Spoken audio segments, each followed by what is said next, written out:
আমরা fire service আমাদের রাত 2টায় আমরা সংবাদ পাই অগ্নিকাণ্ডের। সংবাদ পাওয়ার ভিত্তিতে আমরা লামার বাজার চন্দনপুরা ফায়ার স্টেশন প্রথমে আমরা মুভ করি। এরপর আগুনের তীব্রতার প্রেক্ষিতে কালুরঘাট ফায়ার স্টেশন একযোগে পরপরই কালুরঘাটকে টার্ন আউট দেওয়া হয়। 3টা স্টেশনের মোট 6টা ইউনিট একযোগে কাজ করে। পরবর্তীতে আগুনের পানির স্বল্পতা, আশেপাশে পানি নেই। আমরা এখানে যে শহরের যে একটা আছে, ক্যানেল আছে, সেখানে আমরা পাম্প ফিট করেছি। তারপরে আপনার পানির স্বল্পতার কারণে আমরা স্পেশাল পানিবাহী গাড়ি আগ্রাবাদ থেকে আমরা টার্ন আউট দিই। মোট 9টা ইউনিট এখানে কাজ করে। রাত 4:45 আমরা আগুন সম্পূর্ণ নিয়ন্ত্রণে, তথা আমাদের কন্ট্রোলে আছে আগুন, আমরা নিয়ন্ত্রণ দেই।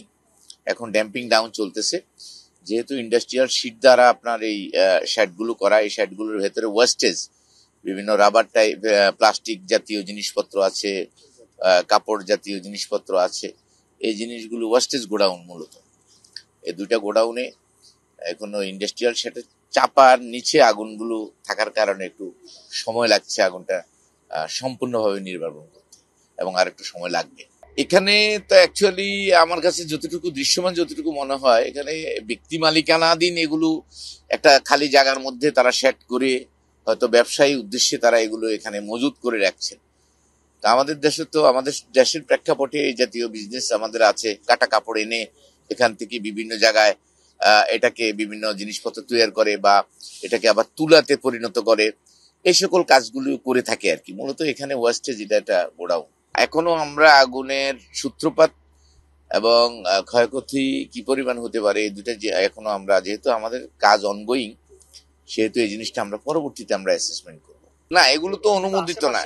আশেপাশে এখানে বসতি না, শুধু আশেপাশে আপনার এখানে বাস ডিপো আছে, যেখানে বাস মেরামত করে বা বাস মেনটেন্যান্সের কার্যক্রম হয়, এবং পাশে আপনার আরো বসতি আছে। তো এই জাতীয় ক্ষেত্রে এই জিনিসগুলো আসলে আরো প্রটেক্টিভ অগ্নি নিরাপত্তা ব্যবস্থার আলোকে এগুলো রাখা বা করা উচিত। এখানে পানির যথেষ্ট ব্যাগ পেতে হয়েছে আমাদের। আশেপাশে মানুষের যেটুকু পানি আছে এটুকু আমরা খালি করে ফেলছি।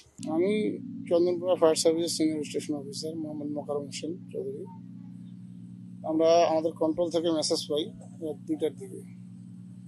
সঙ্গে সঙ্গে আমরা রেসপন্স করি এবং দ্রুতগতিতে স্পটে এসে দেখি, মেন গেট দিয়ে ঢোকার পরে দেখি প্রচণ্ড দাদা করে আগুন। সঙ্গে সঙ্গে আমি আমার কন্ট্রোলকে বলি আমার সাপোর্ট দরকার। দেখার পর আমরা পানির উৎস খুঁজি এবং আমাদের ফার্স্ট কল যে রিজার্ভ পানি, সেই পানিতে আমি ফারফাট করে ফেলে যাই। পরে স্থানীয় লোকজনের ইনফরমেশন নিয়ে আমরা আমাদের পাম্প এদিকে নিয়ে আসি, এখানে সেট আপ দিই। সঙ্গে সঙ্গে আমাদের লামার বাজার, কালুরঘাট এবং আগ্রাবাদ থেকে সাপোর্ট চলে আসে এবং সম্মিলিতভাবে অনেক কার্যক্রম চালিয়ে গেছি। আগুনটা অনেক বড় ছিল,